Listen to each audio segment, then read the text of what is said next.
Welcome back to my channel ঝটপট রান্না। আমি আপনাদের সাথে ডালের একটা নতুন রেসিপি শেয়ার করব। আমি ডালটা ধুয়ে নিয়েছি, সাথে নিয়েছি রসুন কাঁচামরিচ। তারপর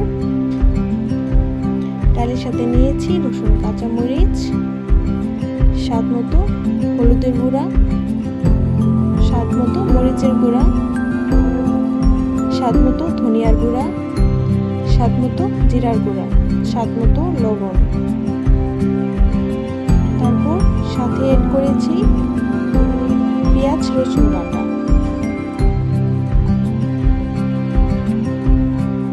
তারপর কড়াই তেল দিয়ে 5 ফোড়ন দিয়ে 5 যখন হয়ে আসবে ডালটা ঢেলে দিয়েছি, একটু নাড়াচাড়া করে নিয়েছি।